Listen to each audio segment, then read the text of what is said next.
ప్రార్థన చేసుకుందామని అందరికీ చేస్తున్నా మనసిస్తున్నాం. నీతి స్వరూపుడు మా ప్రియ తండ్రి, పరిశుద్ధ దేవానికి స్తోత్రాలు సమర్పించుకుంటూ ఉన్నాం. మీరు మమ్మల్ని కనికరించి భూమి మీద కృప చూపించి ఆయుష్ను ఆరోగ్యాన్ని మాకు అనుగ్రహించి ఈ యొక్క దినాన్ని మీరు ఆశీర్వదించి మాకు అనుగ్రహించిన విధానాన్ని బట్టి మీకు కృతజ్ఞతాస్తులు స్తోత్రాలు సమర్పించుకుంటూ ఉన్నాం. తండ్రి నీకు సముఖంలో చేయవచ్చి ఆత్మ సంబంధమైన పద్యములతోనూ ఆత్మతోనూ మనసుతోనూ మా యొక్క జిహాపాలను మీకు అర్పించుటగా మీరు మహిపొందాలని నమ్మచున్నాం.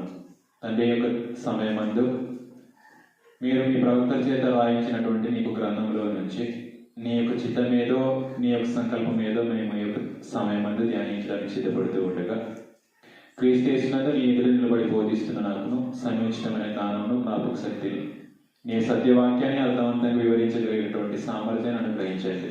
అలాగే వినిచిన నీ యొక్క కుమార్తెలను ప్రతి ఒక్కరికి మీరు జ్ఞాపకం చేసుకున్నాల్సింది మీరు జ్ఞాపకం చేస్తూ ఉన్నాం. ప్రతి ఒక్కరికి కూడా వినగలిగే చెవులను గ్రహించగలిగేటువంటి మనసును అనుగ్రహించండి. ఈ యొక్క సమయం మంది విధపడిచిన నీ యొక్క మాటలను సాత్వికమైన హృదయంతో అంగీకరించి హృదయంలో భద్రపరచుకోవడానికి తగినటువంటి సహాయాన్ని అనుగ్రహించవలసింది జ్ఞాపకం చేస్తూ ఉన్నాం. తండ్రి యొక్క సమయం మందు అనేకమైన నీ యొక్క సంగతులను మేము నేర్చుకునడానికి నీ త్రోవలు నడుచుకునడానికి తగినటువంటి సహాయాన్ని అనుగ్రహించవలసిందని ఈ యొక్క ఆరాధన కార్యక్రమంలో ప్రారంభం నుంచి ముగింపు వరకు క్రమంగాను వేరుగాను జరిగించి తద్వారా మీరు మహిమ ఘనత ప్రభావాలు పొందుతారని ఆ ప్రభువుని యేసుక్రీస్తు నామమున ప్రార్థిస్తున్నాం మా పరమ తండ్రి. ఆమేన్. మొదటిగా తండ్రి అయిన దేవునికి ప్రభువుని యేసుక్రీస్తు నామమున స్తుతులు స్తోత్రాలు సమర్పించుకుంటూ చేరొచ్చిన ప్రభు సంఘానికి యేసుక్రీస్తు నామమున వందనాలు సమర్పించుకుంటూ ఉన్నాం. ఈ యొక్క సమయం అంతా మనము ఒక ప్రాముఖ్యమైన అంశాన్ని ఆలోచన చేయడానికి ప్రయత్నం చేద్దాం. హెబ్రీయులకు రాసిన పత్రిక 9వ అధ్యాయం 14వ వచనంలో, హెబ్రీయులకు రాసిన పత్రిక 9వ అధ్యాయం 14వ వచనం.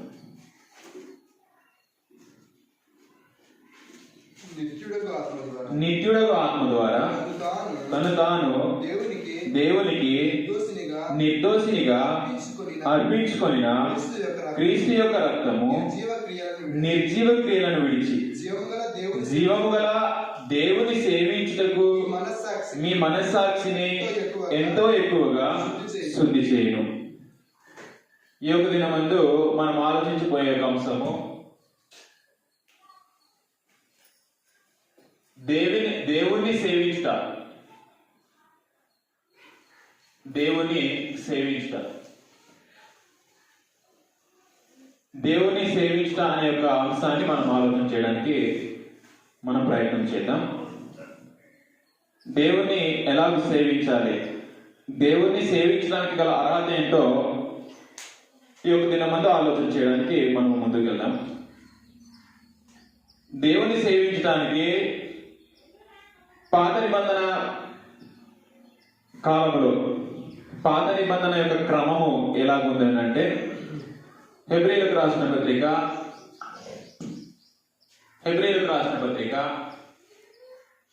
9వ అధ్యాయము 16వ వచనం నుంచి మనం చదువుతున్నాం. హెబ్రీయులకు రాసిన పత్రిక 9వ అధ్యాయం 16వ వచనం నుంచి మరణ శాసనం ఎక్కడ ఉండినో అక్కడ మరణ శాసనములో వ్రాసిన వాని మరణము అవశ్యము. ఆ శాసనమును వ్రాసిన వాడు మరణము పొందితేనే అది చెల్లును. అది వ్రాసిన వాడు జీవించుండగా అది ఎప్పుడైనా చెల్లునా. మీరు గమనించిన ఇది వచ్చిన మార్గం. ఇది మన గురించి మాట్లాడి ఇప్పుడు మొదటి నిబంధనలో ఉన్న క్రమాన్ని ఇప్పుడు వివరిస్తున్నాడు. ఇందుచేత మొదటి నిబంధన కూడా రక్తము లేకుండా, అది మొదటి నిబంధన రక్తంతోనే ప్రతిష్ఠింపబడింది అంట. మొదటి నిబంధన రక్తము లేకుండా ప్రతిష్ఠింపబడలేదు. రక్తం లేకుండా ప్రతిష్ఠింపబడలేదు.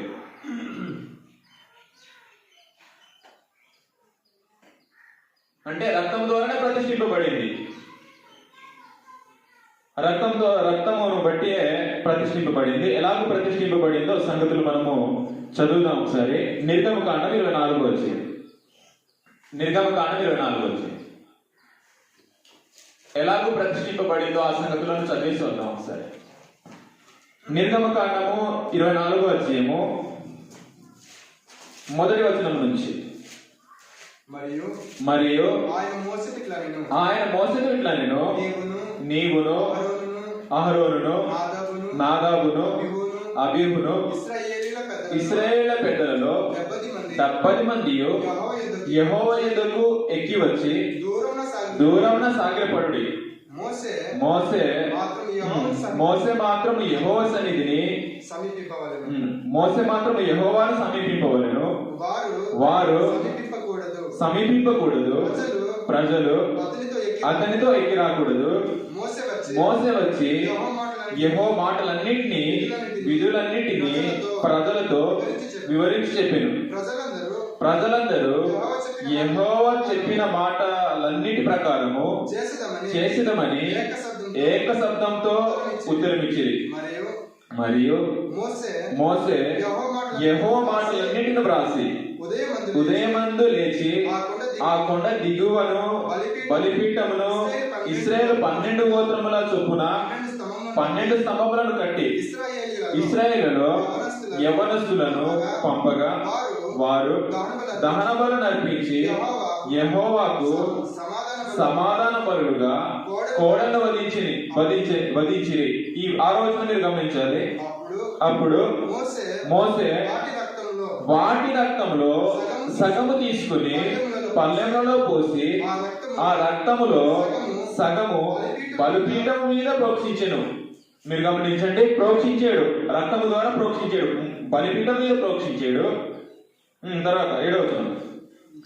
అతడు నిబంధన గ్రంథములను తీసుకుని ప్రజలకు వినిపింపగా వారు యెహోవా చెప్పినవన్నీ చేయుచు విధేయులమై ఉండుమని. 8వ వచనం. అప్పుడు మోసే రక్తమును తీసుకొని ఏం చేశాడు? బలిపీఠం మీద ప్రోక్షించాడు. తర్వాత ప్రజలందరి మీద ప్రోక్షించాడు. రక్తాన్ని ప్రజలందరి మీద ప్రోక్షించి ఇదిగో ఈ సంగతులన్నింటి విషయమై యెహోవా మీతో చేసిన నిబంధన రక్తము ఇదే అని చెప్పాడు. అంటే రక్తమును ప్రోక్షించి ప్రజల మీద ప్రోక్షించాడు. ప్రజల మీద ప్రోక్షించి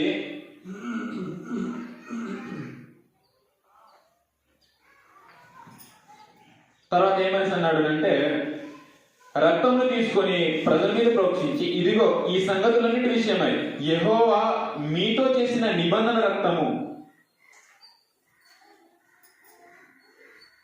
యెహోవా మీతో చేసిన నిబంధన రక్తం ఇదే అని అన్నాడు.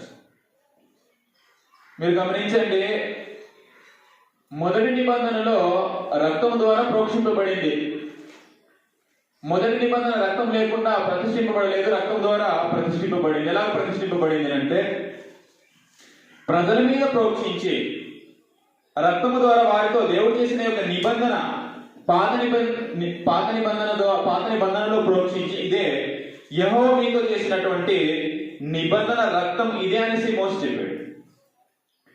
ఎలాగో ప్రోక్షింపబడిందో ఇప్పుడు వేటి మీద ప్రోక్షింపబడిందో సంగతులు చదువుతాం. హెబ్రీయులకు రాసిన పత్రిక 9వ అధ్యాయంలో.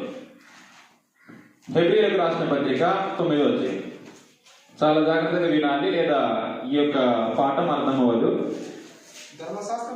ధర్మశాస్త్ర ప్రకారము మోసే ప్రతి ఆజ్ఞను ప్రజలతో చెప్పిన తర్వాత ఆయన నీళ్లతోను రక్తవర్ణములు గల గొర్రెబొచ్చుతోను హిస్సోపుతోను కోడల యొక్కయు మేకల యొక్కయు రక్తమును తీసుకుని దేవుడు మీ కొరకు విధించిన నిబంధన రక్తము ఇదే అని చెప్పుచు అది ఈ విషయాన్ని ఇప్పుడు వివరిస్తున్నాడు. గ్రంథము మీదను ప్రజలందరి మీదను ప్రోక్షించాను.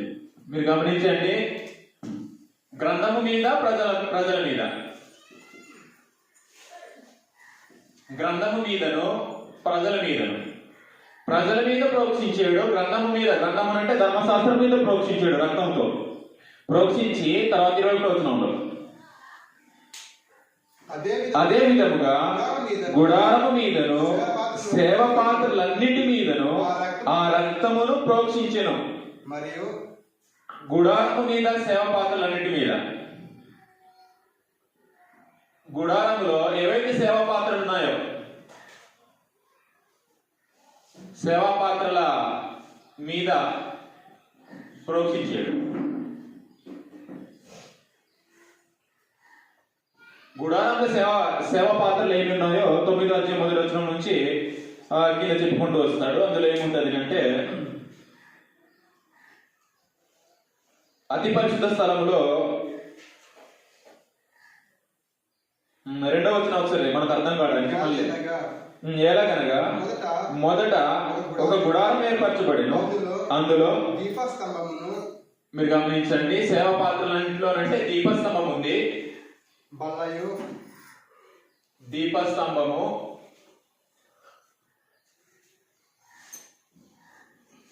బల్ల ఉంది. తర్వాత దీపస్తంభమును, బల్లయు, దానికి పరిశుద్ధ స్థలం అని పేరు. దానికి పరిశుద్ధ స్థలం అని పేరు. దీపస్తంభమును, బల్లయు, దాని మీద ఉంచబడిన రొట్టెలను ఉండెను, దానికి పరిశుద్ధ స్థలం అని పేరు. దీపస్తంభం ఉంది, బల్ల ఉంది, బల్ల మీద రొట్టెలు ఉన్నాయి. తర్వాత రెండవ తెరకు అవల అతి పరిశుద్ధ స్థలమైన గుడారం ఉండెను, అందులో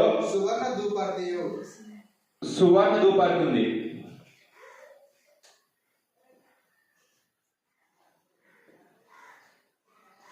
ధూపార్తి, సువర్ణ ధూపార్తి, అంతటా బంగారు రేకులతో తాపబడిన నిబంధన మందసమును ఉండెను. మందసం ఉంది. తర్వాత ఆ మందసంలో మన్నగల బంగారు పాత్ర. ఆ మందసంలో ఏముంటాయంటే బంగారు పాత్ర, మన్నగల బంగారు పాత్ర ఉంటుంది. మన్న ఉంటది, చిగిరించిన ఆహరోను యొక్క చేతికర, నిబంధన పలకలు,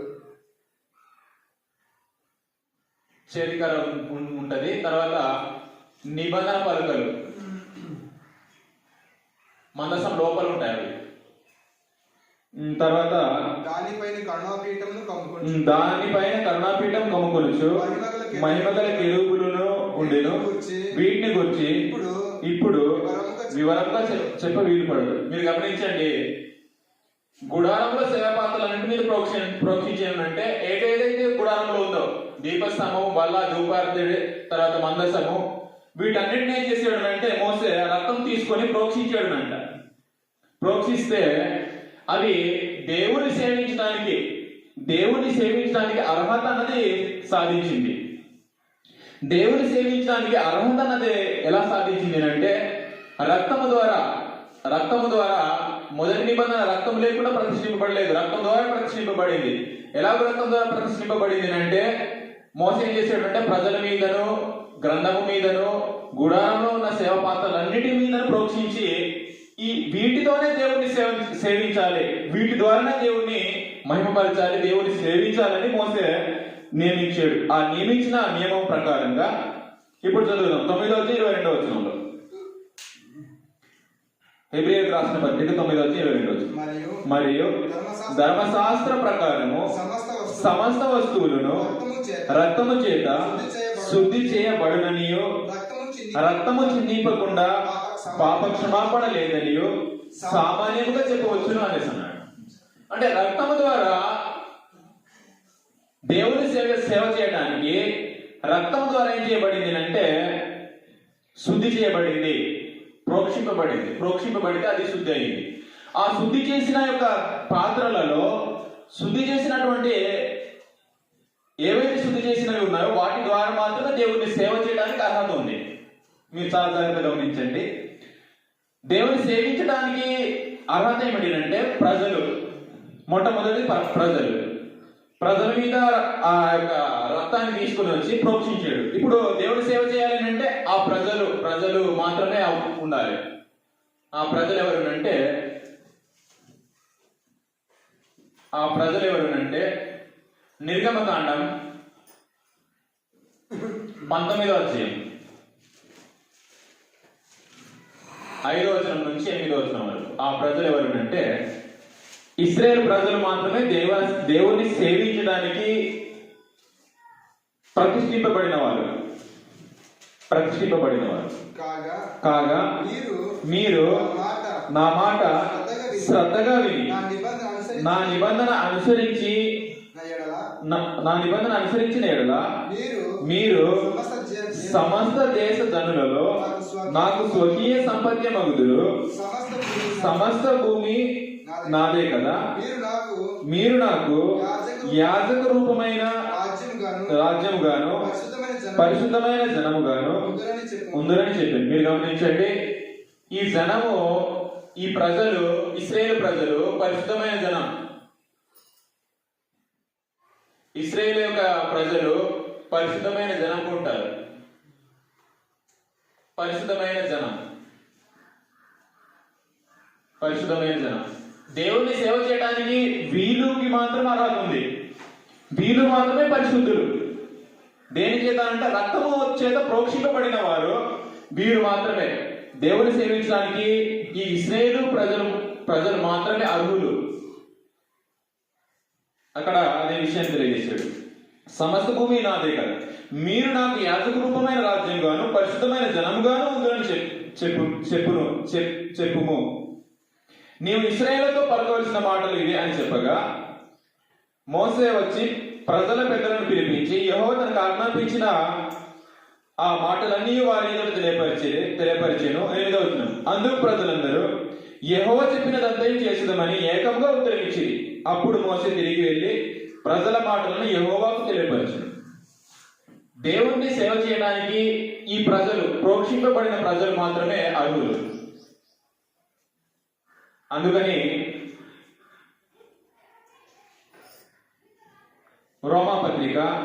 రోమీయులకు రాసిన పత్రిక పౌలు గారు ఈ విధంగా వివరిస్తాడు. ఒకసారి చదువుతాం. రోమీయులకు రాసిన పత్రిక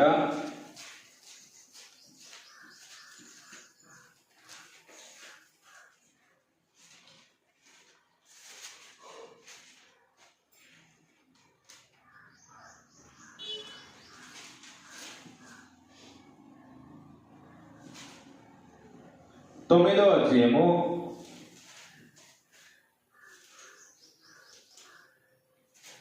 5వ వచనం. 9వ అధ్యాయం 4-5 వచనాలు. రోమా పత్రిక 9వ అధ్యాయము 4-5 వచనాలు. వీరు అంటే వీరు ఇశ్రాయేలు దత్తపుత్రత్వమును మహిమయు నిబంధనలను ధర్మశాస్త్ర ప్రధానమును అర్చనాచారాదులను వాగ్దానములను వీరివి అనేసి అంటాడు. వీరివి ఇశ్రాయేలు ప్రజలవి మాత్రమే, వారికి సంబంధించినవి మాత్రమే. వీరివి పితరులు వీరివారు శరీరమును బట్టి క్రీస్తు వీరిలో పుట్టెను. ఈయన సర్వాధికారైన దేవుడై ఉండి నిరంతరం స్తోత్రాయుడై ఉన్నాడు. ఆమె అనేసి అన్నాడు. మీరు గమనించండి, అందులో ఏమనేసి అన్నాడు అంటే దత్తపుత్రత్వము మహిమ నిబంధనలను ధర్మశాస్త్ర ప్రధానములను అర్చనాచారాదులను వాగ్దానములు వీరికి సంబంధించినవి మాత్రమే. వాటి ద్వారా దేవునికి సేవించడానికి అర్హత అన్నది వీరు పొందుకున్నారు. ఈ అర్హతలో రెండవది ఏమిటి అంటే, వీరు పొందుకున్న అర్హతలో రెండవది ధర్మశాస్త్రము పొందిన వారు వీరే. ధర్మశాస్త్రమును బట్టి, ఆ యొక్క ప్రజలను బట్టి వీరు దేవుని ఆరాధించాలి. తర్వాత మూడవది ఏమిటంటే గుడారముల సేవపాత్రుడు. గుడారముల సేవపాత్రలు కూడా వీరి దగ్గర ఉంది. సేవపాత్రల ద్వారా దేవుణ్ణి ఆరాధన చేయడానికి, దేవుణ్ణి సేవించడానికి అర్హత కలిగినటువంటి ప్రజలు. అయితే మీరు చాలా జాగ్రత్తగా గమనించాలి. అర్హత వీరిలో ఉన్నప్పటికీ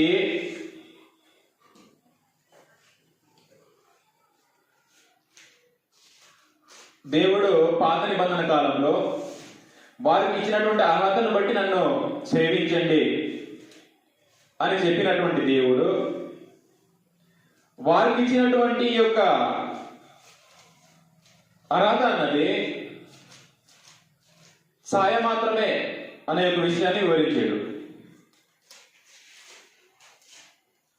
హెబ్రీయులకు రాసిన పత్రిక 10వ అధ్యాయము మొదటి 4 వచనాలు. హెబ్రీయులకు రాసిన పత్రిక 10వ అధ్యాయము మొదటి 4 వచనాలు. వీరికి అనుగ్రహించినటువంటి అర్హతను బట్టి దేవుని సేవించడానికి అది నీడ మాత్రమే చూపించిన వారికి అనే ఒక విషయాన్ని తెలియజేస్తున్నాడు.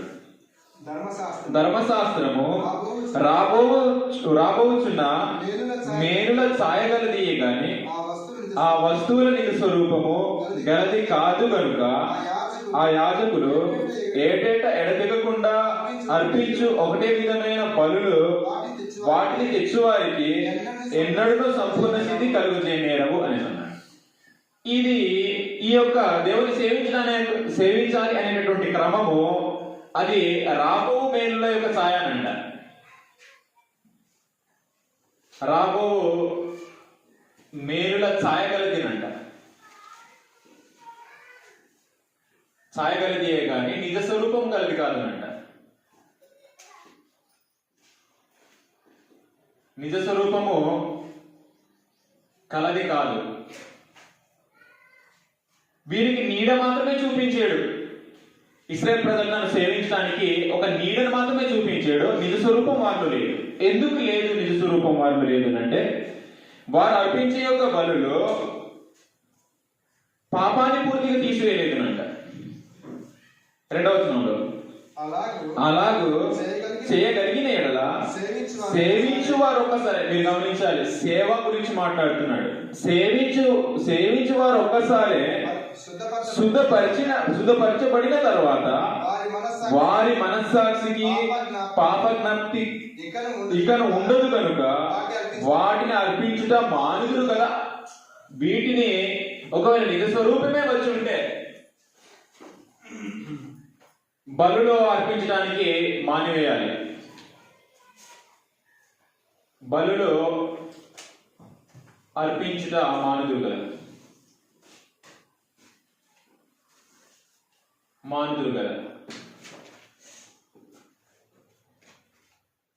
ఈ రాబో మేలుల యొక్క ఛాయగలది కాబట్టి బలులు అర్పించడం మానట్లేదు ఇశ్రాయేల్ ప్రజలు. ఎందుకనంటే వారిలో పాపజ్ఞప్తి ఉండిపోయింది. సేవించేవాడు సేవించడానికి సంపూర్ణ సిద్ధి అనేది కలుగు చేయట్లేదు. సేవించగలిగి అంటే దేవుని అలాగూ సేవించగలిగిన ఎడల సేవించేవారు ఒక్కసారి పరిశుద్ధపరచబడిన తర్వాత వారి మనస్సాక్షికి పాప జ్ఞప్తి ఇక ఉండదు కనుక వాటిని అర్పించడం మానుదురు కదా అని అన్నాడు. అంటే ఏం చేస్తుంది అంటే వీరు బలులు అర్పిస్తున్నారు. ఆ బలుల వలన సంపూర్ణ సిద్ధి, సంపూర్ణంగా పాపాలను తీసివేయలేకపోతున్నాయి. సంపూర్ణంగా పాపాలను తీసివేయలేకపోతున్నాయి. తీసివేయలేకపోతే దేవుని సేవ చేయడానికి అర్హత అనేది పోగొట్టుకుంటున్నాడు. మీరు చాలా గమనించారు 3వ వచనంలో. అయితే ఆ బలులు అర్పించుట చేత ఏటేటా పాపములు జ్ఞాపకమునకు వచ్చుచున్నవి. ఏలయనగా ఎడ్ల యొక్కయో మేకల యొక్కయో రక్తము పాపములను తీసివేయుట అసాధ్యము అని. వీరు అర్పించే యొక్క రక్తము, ఎడ్ల యొక్క రక్తము, మేకల యొక్క రక్తము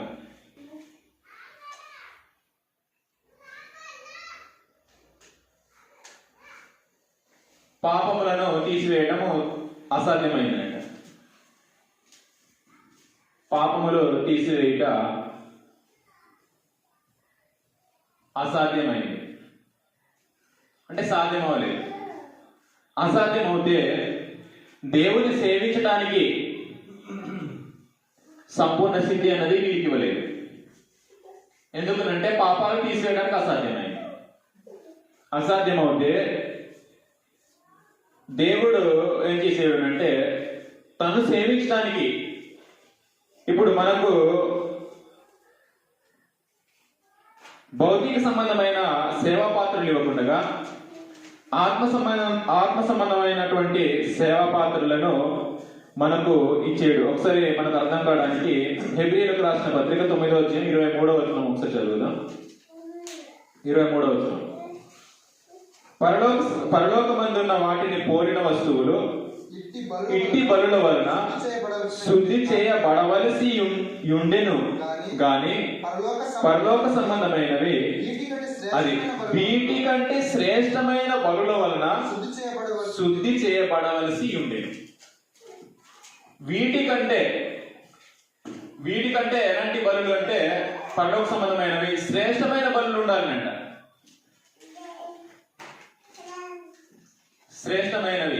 శ్రేష్టమైనవి సేవా పాత్రలు కావచ్చు, లేదా ధర్మశాస్త్రం బదులు ఇంకో నిబంధన కావచ్చు, ఈ గుడారానికి బదులు సంఘం కావచ్చు.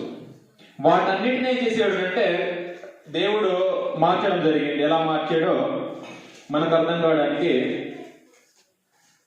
కావడానికి ఇది మొదటి నిబంధనలో ఉన్న సంగతులు ఆలోచన చేశాము. ఇప్పుడు మనకు అనుగ్రహించినటువంటి నిబంధన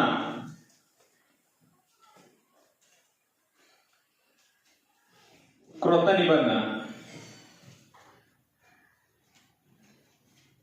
అది మొదటి నిబంధన, ఇది క్రొత్త నిబంధన. మత్తయి సువార్త 26వ అధ్యాయం 26వ వచనంలో.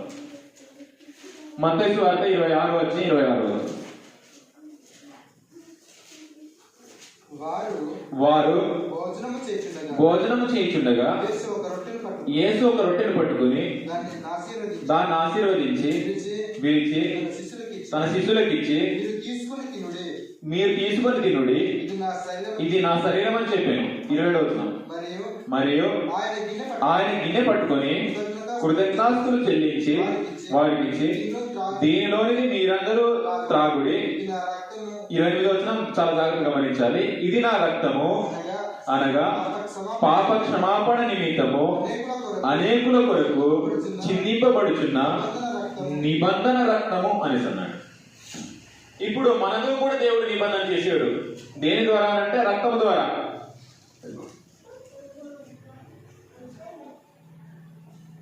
నిబంధన చేసాడు దేని ద్వారా అంటే రక్తం ద్వారా. నిబంధన రక్తం ఇదే అనేసి అన్నాడు.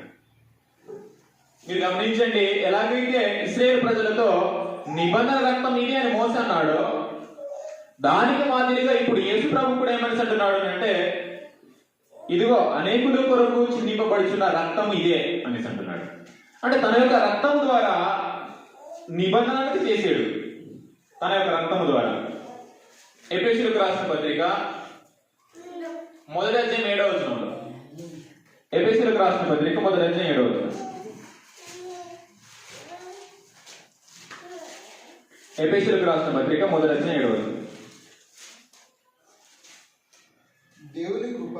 దేవుని కృప మహాదైశ్వర్యమును బట్టి ఆ ప్రియుని యందు, అది ఈ విషయాన్ని మనసులో పెట్టుకోవాలి, ఆయన రక్తము వలన మనకు విమోచనము, దానికి వివరిస్తున్నాడు. అనగా మన అపరాధములకు క్షమాపణ మనకు కలిగి ఉన్నది అనేస్తున్నాడు. ఆ ప్రియుని యందు మనకు విమోచన అనగా పాప క్షమాపణ అనేది కలిగి ఉంది. మనతో దేవుడు ఏం చేశాడు అంటే యేసు ప్రభు ద్వారా క్రొత్త నిబంధన ఇచ్చాడు. క్రొత్త నిబంధన ఇచ్చిన దేవుడు తనను సేవించడానికి ఒక క్రమాన్ని ఏర్పాటు చేశాడు. ఆ క్రమం ఏంటో ఇప్పుడు మనము చదువుదాం. ఆ క్రమం ఏంటో, శ్రేష్టమైనవి ఉండాలి. పాత నిబంధనలో ఉన్నటువంటివి కాకుండా వాటికంటే శ్రేష్టమైనవి, పరలోక సంబంధమైన శ్రేష్టమైనవి ఉండాలని దేవుడు అన్నాడు. ఆ శ్రేష్టమైనవి ఏంటో ఇప్పుడు మనం చదువుతాం. హెబ్రీయులకు రాసిన పత్రిక 9వ అధ్యాయం 14వ వచనం మరొకసారి చదువుతాం. దేవుని సేవించడానికి దేవుడు కోరుకునేటువంటి సేవా పాత్ర ఏదో, అందులో ఒక పాత్రను వివరించాడు. ఆ పాత్ర ఏంటో చదువుతాం.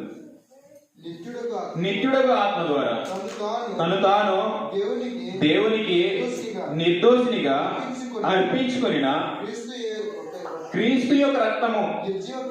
ఇప్పటి నుంచి విషయాన్ని మీరు మనసులో పెట్టుకోవాలి. నిర్జీవ క్రియలు అంటే జీవం లేని ఏవైతే ఉన్నాయో, జీవం లేని పాత్రలు ఏవైతే ఉన్నాయో, గుడారంలో ఉన్న సేవా పాత్రలు నిర్జీవం అంటే జీవం లేనివి, ఇవి నిర్జీవమైనవి.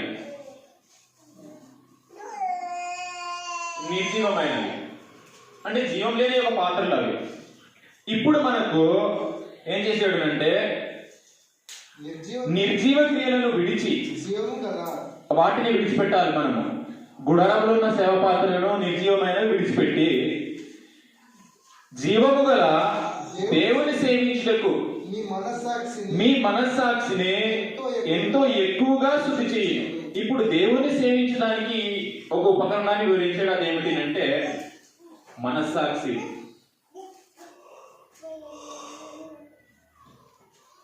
మనస్సాక్షిని ఇచ్చాడు.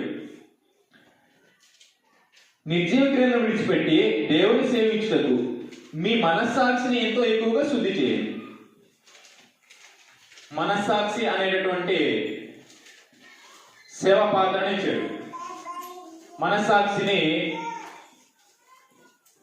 శుద్ధి అనేది చేస్తుంది అంటే ఏది శుద్ధి చేస్తుంది అంటే యేసు ప్రభు యొక్క రక్తం. యేసు ప్రభు యొక్క రక్తము మన యొక్క మనస్సాక్షిని శుద్ధి చేయాలి. అప్పుడు మాత్రమే మనం సేవకు అర్హులము. ఎలాగైతే సేవ చేయడానికి ఆ ప్రజలు మాత్రమే ఎలాగో అర్హులు, ఆ ధర్మశాస్త్రం ఎలాగైతే అర్హత ఉందో, ఆ గుడారంలో ఉన్న సేవా పాత్రలు అయితే ఎలాగైతే దేవుని సేవించడానికి అర్హత వాటికి ఉందో, ఇప్పుడు మనము అర్హత సాధించాలి అంటే మనస్సాక్షితో దేవుని సేవించాలి. నిర్జీవ క్రియలను విడిచిపెట్టి జీవం గల దేవుని సేవించాలి అంటే మీ మనస్సాక్షికి ఎంతో ఎక్కువగా శుద్ధి చేయండి. ఇప్పుడు ప్రతి ఒక్కరు కూడా మనస్సాక్షిని శుద్ధి చేసి దేవుని సేవించడానికి రావాలి. ఎలాగ మనస్సాక్షిని శుద్ధి చేసుకోగలం? ఎలా శుద్ధి చేసుకోవాలి మనస్సాక్షిని అంటే పేతురు రాసిన మొదటి పత్రిక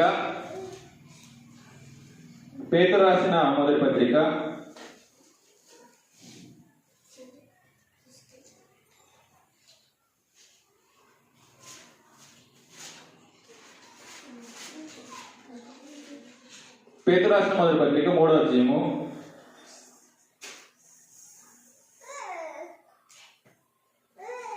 21వ వచనంలో పేతురు రాసిన మొదటి పత్రిక 3వ అధ్యాయం 21వ వచనం. ఇప్పుడు మనస్సాక్షిని శుద్ధి చేసుకోవాలి. ఎలా శుద్ధి చేసుకుంటామో ఆ సంగతిని ఇక్కడ వివరిస్తున్నాడు. దానికి సాదృశ్యమైన బాప్తిస్మము ఇప్పుడు మిమ్మును రక్షించున్నది. అదేంటో వివరిస్తున్నాడు. అదేమిటంటే అదేమనగా శరీర మాలిన్యము తీసివేట కాదు గాని యేసుక్రీస్తు పునరుద్ధాన మూలముగా దేవుని విషయము నిర్మలమైన మనస్సాక్షినిచ్చు ప్రత్యుత్తరమే. నిర్మలమైన మనస్సాక్షి, దేవుని ఎదుట నిర్మలమైన మనస్సాక్షి ఉండాలి. దేవుని ఎదుట నిర్మలమైన మనస్సాక్షి, నిర్మలమైన మనస్సాక్షినిచ్చు ప్రత్యుత్తరమే.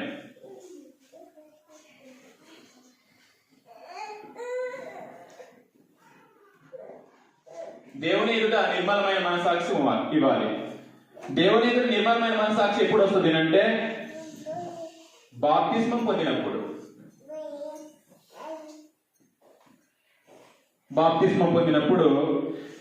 నిర్మలమైన మనస్సాక్షి మనకు వస్తుంది. దానికి సాదృశ్యమైన బాప్తిస్మము ఇప్పుడు మిమ్మల్ని రక్షించున్నది. ఆ బాప్తిస్మం అంటే ఎలాగ రక్షిస్తుంది అంటే శరీర మాలిన్యము తీసివేయడం కాదు కానీ యేసుక్రీస్తు పునరుద్ధాన మూలముగా దేవుని విషయము నిర్మలమైన మనస్సాక్షిని ఇచ్చి ప్రత్యుత్తరం. నిర్మలమైన మనస్సాక్షి అనేది మనము కలిగి ఉండాలి. అప్పుడే దేవుని సేవించడానికి అర్హత అనేది మనలో ఉండాలి. నిర్మలమైన మనస్సాక్షి లేకుండా దేవుని సేవించడానికి అర్హత అనేది ఉండదు. ఎలాగో నిర్మలమైన మనస్సాక్షి కలిగి దేవుని ఎదుట నిలుచున్నామో లేదో మనకు ఎలా తెలుస్తుంది అంటే మనస్సాక్షి ఏం చేస్తుందంటే ఒక వ్యక్తిని దోషారోపణ చేస్తుంది. రోమీయులకు రాసిన పత్రిక 2వ అధ్యాయము 5వ వచనం.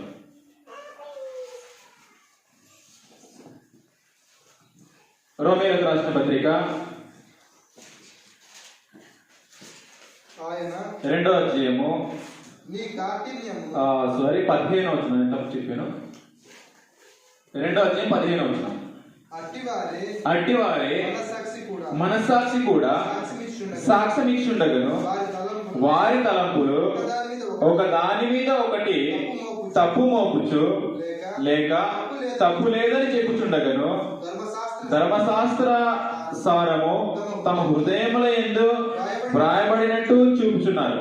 మీరు గమనించండి, మన యొక్క మనస్సాక్షి ఏం చేస్తుందంటే మనకు దోషారోపణ చేస్తుందంట. మనస్సాక్షి సాక్ష్యం ఇస్తుంది. మన మనస్సాక్షి సాక్ష్యం ఇస్తుందంట. సాక్ష్యం ఇచ్చుండగను.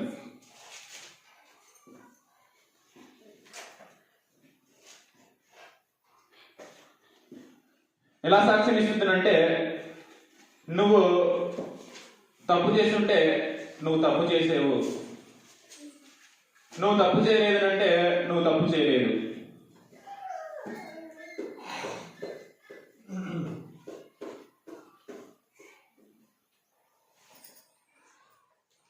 తప్పు చేసి ఉంటే తప్పు చేసేవని, తప్పు చేయకపోతే తప్పు చేయలేదని. మనం అనేక సార్లు ఎదుటి వ్యక్తి నువ్వు తప్పు చేసేవంటే వెంటనే కోపం వస్తుంది. ఎదుటి వ్యక్తి నువ్వు తప్పు చేసేవు అనేసి అంటే ఎవడు ఒప్పుకోడు. దొంగ అయిన వాడు కూడా ఒప్పుకోడు. నువ్వు ఈ దొంగతనం చేసేవు, నువ్వు తప్పు చేసేవంటే ఆ దొంగతనం చేసిన వ్యక్తి కూడా ఒప్పుకోడు. ఎందుకంటే తన యొక్క అహాన్ని పెట్టుకుంటాడు.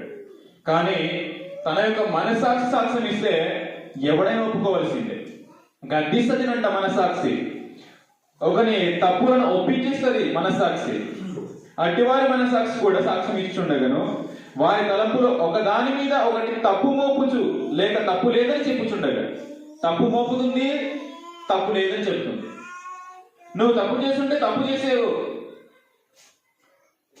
ఒకవేళ మనము తప్పు చేస్తుంటే మన మనస్సాక్షి నిర్మలమైనది కాకపోతే దేవుని ఎదుట నువ్వు సేవకు పనికిరావు అనే సాక్ష్యం ఇస్తుంది మనస్సాక్షి. నీలో నిర్మలమైనది లేదు మనస్సాక్షి, నువ్వు సేవకి పనికిరావు అని అంటాడు.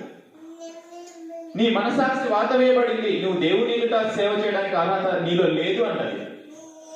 తీతుకు పత్రిక 1వ అధ్యాయము, తీతుకు పత్రిక 1వ అధ్యాయము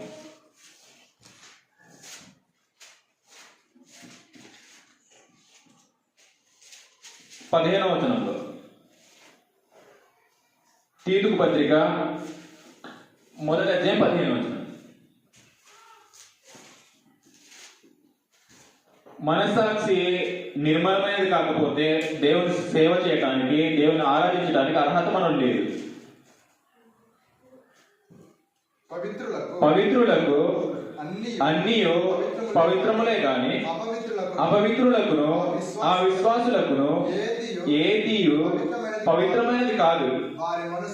వారి మనసును వారి మనస్సాక్షియు అపవిత్రపరచబడి ఉంది అని. మనస్సాక్షి అపవిత్రపరచబడితే నువ్వు దేవుని సేవకు పనికి రావు అని సాక్ష్యం ఇస్తుంది అంట మనస్సాక్షి. మనకు నీలో అపవిత్రత ఉంది, మనస్సాక్షి నిర్మలమైనది లేదు, నువ్వు దేవుని సేవకు అర్హత నీలో లేదు, నువ్వు సేవ చేసిన దేవుడు అంగీకరించాడు అని అంటారు. కాబట్టి మనము దేవుని ఎలా సేవించాలో అది తెలియకుండా దేవుని యొక్క సముఖంలో రావడానికి భయం వేస్తుంది. మన యొక్క మనస్సాక్షి మన మీద తప్పు మోపుతుంటే దేవుని యొక్క సన్నిధికి రండి అనేసి అంటే భయపడతారు. ఎందుకనంటే మనస్సాక్షి ఏం చేస్తుందంటే బాగా గడ్డిస్తుంటది. భయపడతారు అలాంటి వాళ్ళు. రండి దేవుని సముఖంలో, దేవుని ఆరాధించడానికి రండి, దేవుని మందిరానికి వెళ్దామనేసి అంటే భయం వేస్తుంది. ఎందుకనంటే మనస్సాక్షి లోపల తంటుంది, బాగా తంటది. మనసు చెప్తే ఒప్పుకోని మనిషి తన యొక్క మనస్సాక్షి తప్పు మోపితే ఎవడైనా తల వంచాల్సిందే. అంత దోషారోపణ చేస్తుంది మనస్సాక్షి. అలాంటి యొక్క మనస్సాక్షి నిర్మలమైనది లేకపోతే దేవుని సేవ చేయడానికి, దేవుని సేవించడానికి, జీవంగల దేవుని సేవించడానికి మన మనస్సాక్షి శుద్ధి చేయకపోతే మనలో అర్హత లేదు. మనలో ఆ అర్హతను పోగొట్టుకున్నాం. అర్హత కావాలి అంటే ఒకటే మార్గం ఏమిటంటే బాప్తిస్మము. ఆ బాప్తిస్మము ద్వారా నిర్మలమైన మనస్సాక్షి అనేది దేవుడు ఇస్తాడు. ఆ మనస్సాక్షిని నువ్వు విడిచిపెట్టి ఆ మనస్సాక్షి, నిర్మలమైన మనస్సాక్షిని అపవిత్రమైనదిగా, అపవిత్రము చేసుకుంటే దేవుని యొక్క సేవ చేయడానికి అర్హత పోగొట్టుకున్నాం. అర్హత అనేది పోగొట్టుకున్నాం. మనస్సాక్షి ఏం చేస్తుందంటే ప్రతి ఒక్క మనిషిని దోషారోపణ చేస్తుంది. అందుకని దావీదు అంటాడు, ఒకసారి చదువుదాం 103వ కీర్తన, 103వ కీర్తన మొదటి వచనంలో. ఇప్పుడు దేవుణ్ణి సేవించడానికి భౌతికమైనవి అవసరం లేదు, శ్రేష్టమైనవి కావాలి. భౌతిక సంబంధమైన వాటి కంటే పరలోక సంబంధమైనవి శ్రేష్టమైనవి ఉండాలి. ఆ శ్రేష్టత ఏంటో దావీదు ఈ విధంగా తెలియజేస్తాడు. నా ప్రాణమా, 103వ కీర్తన మొదటి వచనం, నా ప్రాణమా యెహోవాను సన్నిధించుము. యెహోవాను సన్నిధించుము. నా అంతరంగమున అది నా అంతరంగములోనున్న సమస్తమా, నా అంతరంగంలోనున్న సమస్తమా ఆయన పరిశుద్ధ నామమును సన్నిధించు. అది దేవుణ్ణి సన్నిధించు. నా అంతరంగంలో ఉన్న సమస్తమా అని మాట్లాడుతున్నాడు. అంటే అంతరంగములో ఉన్న సమస్తాన్ని గురించి మాట్లాడుతున్నాడు. అంతరంగంలో ఉన్నది ఏమిటి అంటే అందరికి తెలిసినట్టుగా అంతరంగంలో మనస్సు, మనస్సాక్షి,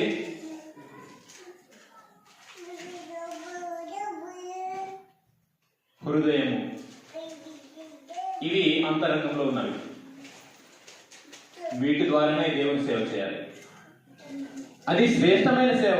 జీవం గల దేవుని సేవించడానికి మనసు, మనస్సాక్షి, హృదయం, వీటిని దేవుడు అడుగుతున్నాడు. వాటి ద్వారా సేవ చేయాలనేసి దేవుడు కోరుకుంటున్నాడు. అందుకని దావీదు భక్తుడు అంటున్నాడు, నా అంతరంగంలో ఉన్న సమస్తమా, ఆయన నామమును సన్నుతించు. దేవుని సేవ చేయడానికి నువ్వు సన్నుతించు, ఆయన యొక్క నామాన్ని సన్నుతించు. అంతరంగంలో సమస్తాన్ని గురించి.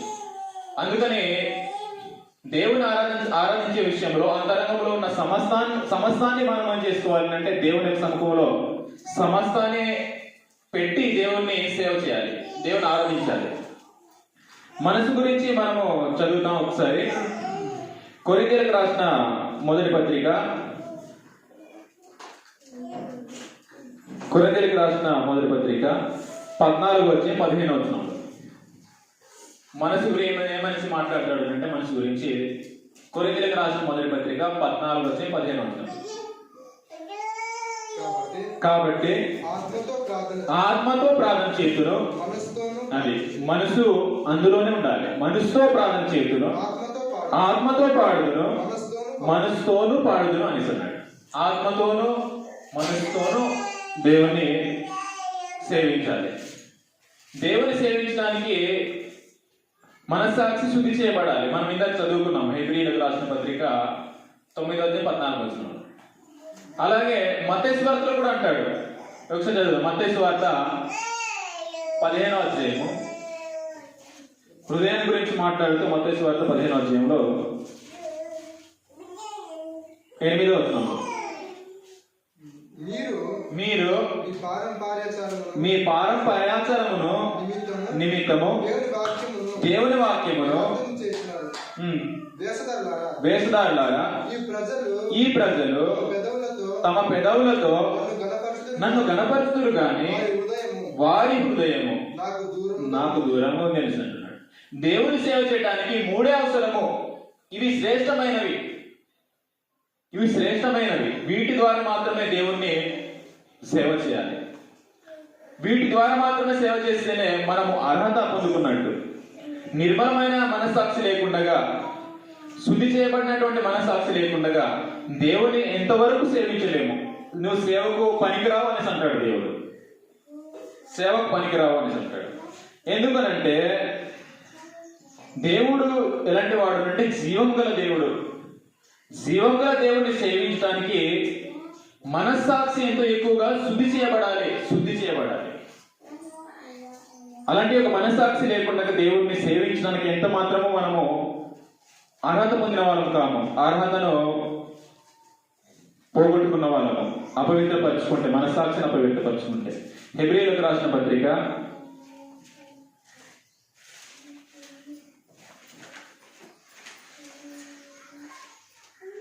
10వ అధ్యాయము 22వ వచనంలో. మనస్సాక్షికి. హెబ్రీయులకు రాసిన పత్రిక 10వ అధ్యాయము 22వ వచనం. మనస్సాక్షికి కల్మసము తోచకుండునట్టు ప్రోక్షింపబడిన హృదయములు కలవారమును నిర్మలమైన ఉదకముతో స్నానము చేసిన శరీరములో గలవారమునయ్యుండి విశ్వాస విషయములో సంపూర్ణత నిశ్చయిత కలిగి యథార్థమైన హృదయముతో మనము దేవుని సన్నిధానమునకు, దేవుని సేవించడానికి సన్నిధానంలో ఎలాంటి మనస్సాక్షి ఉండాలి అంటే నిర్మలమైన మనస్సాక్షి ఉండాలి. తర్వాత యథార్థమైన హృదయము అని అన్నాడు. యథార్థమైన హృదయముతో దేవుని సన్నిధానంలో చేరదము. నిర్మలమైన మనస్సాక్షి,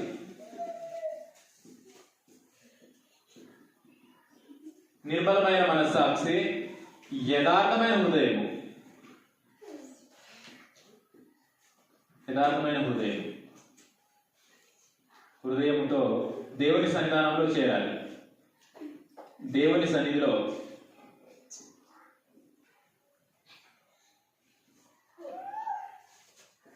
చేరాలి. అలాంటి వారినే దేవుడు కోరుకుంటున్నాడు. యోహాను సువార్త 4వ అధ్యాయము 22వ వచనం నుంచి 24వ వచనం. యోహాను సువార్త 4వ అధ్యాయము 22వ వచనం నుంచి. మీరు మీకు తెలిసిన దానినే ఆరాధించేవారు, మేము మాకు మీరు మీకు తెలియని దాన్ని ఆరాధించేవారు, మేము మాకు తెలిసిన దానిని ఆరాధించేవారు. రక్షణ యూదుల నుండియే కలుగుతున్నది. 23వ వచనం చాలా జాగ్రత్తగా గమనించండి. అయితే యథార్థముగా ఆరాధించేవారు ఆత్మతోనూ సత్యముతోనూ తండ్రిని ఆరాధించు కాలము వచ్చుచున్నది, అది ఇప్పుడును వచ్చి ఉన్నది. తను ఆరాధించువారు అట్టివారే కావాలని తండ్రి కోరుచున్నాడు. ఎట్టివారు కావాలంటే యథార్థవంతులే, యథార్థమైన ఆరాధన చేసేవారు, యథార్థ హృదయం కలిగి నిర్మలమైన మనస్సాక్షితో దేవుని యొక్క సన్నిధికి రావాలి, దేవుని యొక్క సేవ చేయడానికి. నిర్మలమైన మనస్సాక్షి లేకుండా, యథార్థమైన హృదయం లేకుండా మనము దేవుని యొక్క సన్నిధానానికి వచ్చినా కానీ మనము చేసే సేవ దేవుడు అంగీకరించాడు. మనము చేసే సేవ దేవుడు అంగీకరించాడు. యథార్థంగా ఆరాధించేవారు ఆత్మతోను సత్యముతోను తండ్రిని ఆరాధించుకోవాలని వచ్చున్నది, అది ఇప్పుడునూ వచ్చి ఉన్నది. తను ఆరాధించేవారు అట్టివారే కావాలని తండ్రి కోరుచున్నాడు. అట్టివారే అంటే యథార్థ హృదయం, యథార్థమైన ఆరాధన చేసేవారు, యథార్థ హృదయం కలిగి యథార్థమైన ఆరాధన చేసేవారు కావాలని తండ్రి కోరుచున్నాడు. అలాంటి యొక్క సేవ చేయాలి అంటే మనలో ఏముండాలో ఒక వచనాన్ని చదివి నేను ముగించిస్తాను. హెబ్రీయులకు రాసిన పత్రిక 9వ అధ్యాయము 14వ వచనం. మరొకసారి నెమ్మదిగా అర్థం చేసుకుంటూ చదువు.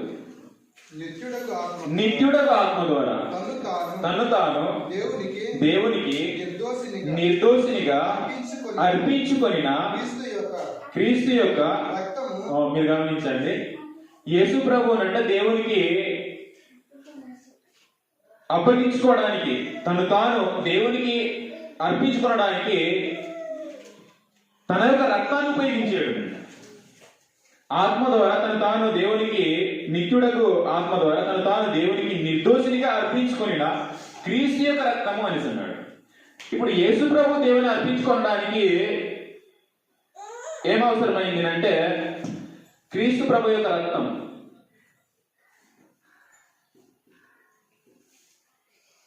క్రీస్తు యొక్క రక్తం, క్రీస్తు రక్తం ద్వారా ఏం చేసేవాడు అంటే దేవునికి తాను నిర్దోషిగా కనపరుచుకున్నాడు. నాలో ఏ దోషం లేదు అని తన యొక్క రక్తం ద్వారా కనపరుచుకున్నాడు. కనపరుచుకున్న తర్వాత ఇప్పుడు ఆ యొక్క క్రీస్తు రక్తంతో మనం ఏం చేయాలో ఇక్కడ వివరిస్తున్నాడు. నిర్జీవ క్రియలను విడిచి జీవము గల దేవుని సేవించుటకు మీ మనస్సాక్షిని ఎంతో ఎక్కువగా శుద్ధి చేయును. ఆ క్రీస్తు రక్తమే. క్రీస్తు ప్రభు దేవునికి నిర్దోషిగా ఎలా అనిపించుకున్నాడు అంటే తన యొక్క రక్తంను బట్టి. ఇప్పుడు మనము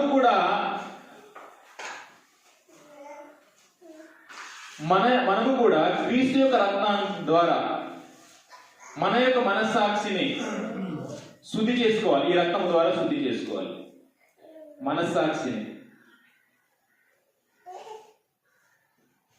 మనస్సాక్షిని శుద్ధి చేసుకోవాలి.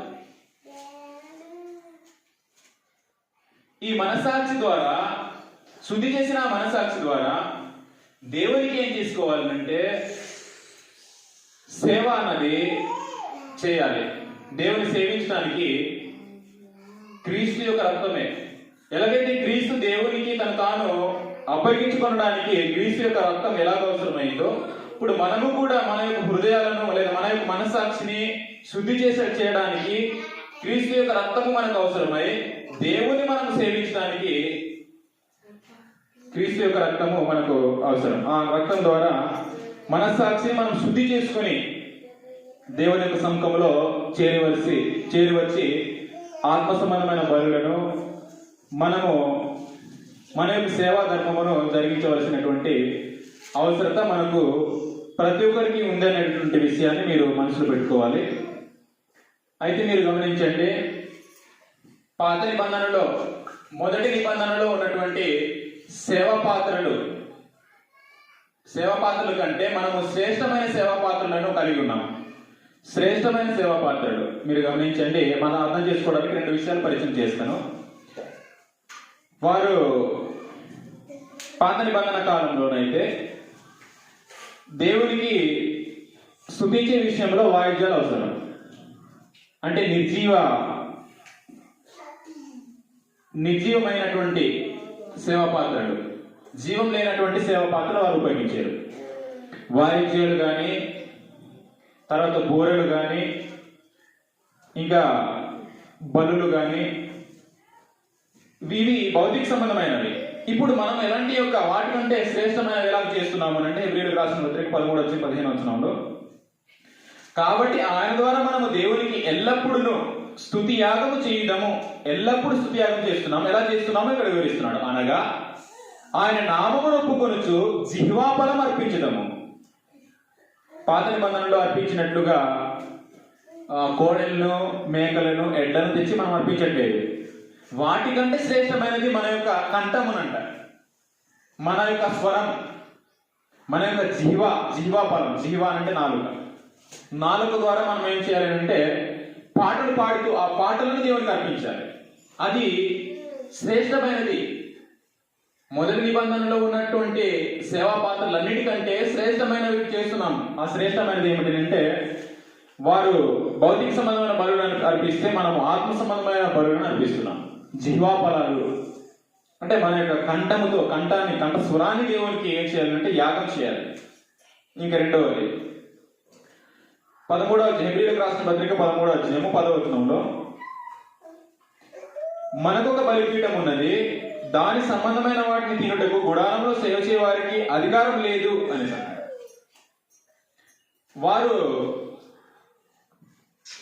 వారు బలిపీఠం వారికి ఉండేది. వారు భౌతిక సంబంధమైన బలులను ఏదైతే బలి అర్పిస్తారో ఆ అర్పించినటువంటి బలిని ఎడ్ల యొక్క మాంసము లేదా మేకల యొక్క మాంసాన్ని వారు భోజనం చేసేవారు. ఇప్పుడు ఆ ఎడ్ల యొక్క మేకల యొక్క మాంసంను తిరిగినటువంటి పాత నిబంధనలో సేవ చేసినటువంటి యాజకులు సైతము మనము పూజించే యొక్క బలలో తినడానికి వారికి అధికారం లేదు, అర్హత లేదు అని అన్నాడు. మనకొక బలిపీఠం ఉన్నది, దాని సంబంధమైన వాటిని తినడానికి గుడారంలో సేవ చేయ వారికి అధికారం లేదు. ఆ యాజకులకు కూడా అధికారం లేదంట మనం చేసే యొక్క భోజనం. అంటే ఎంత శ్రేష్టమైనది మనం చేస్తున్నామో గమనించవలసినటువంటి అవసరం ఉంది. కాబట్టి దేవుని సేవించడానికి మనకు ఉండవలసినది ఈ పాఠంలో పాఠమంతటిలో నీతి ఏమిటంటే మనస్సాక్షిని శుద్ధి చేసుకొని దేవుని సన్నిధానంలో రావాలన్నది ఈ యొక్క పాఠం యొక్క నీతి. ఈ యొక్క నీతిని మనం గుర్తించి దేవుని యొక్క సముఖంలో వచ్చేటప్పుడు, దేవుని సేవించడానికి వచ్చేటప్పుడు, లేదా దేవుని ఆరాధించడానికి వచ్చేటప్పుడు మనస్సాక్షిని శుద్ధి చేసుకుని రావాలి. అపవిత్రమైనదిగా చేసుకుని వస్తే దేవుడు అంగీకరించడు. ఈ మాటలను మీ మనసులో ఉంచుకోవాలని, దేవుడు జీవం గల దేవుడిని సేవించడానికి మన మనస్సాక్షిని ఎంతో శుద్ధి చేసుకుంటూ నిర్మలమైన మనస్సాక్షితో యథార్థ హృదయంతో దేవుని సముఖంలో రావాలని మీ అందరికీ మనం చేస్తూ, ఇంతవరకు శ్రద్ధగా ఓపికతో మీ అందరికీ ప్రభువైన యేసుక్రీస్తు నామమున వందనాలు సమర్పించుకుంటూ మీ అందరికీ వందనాలు.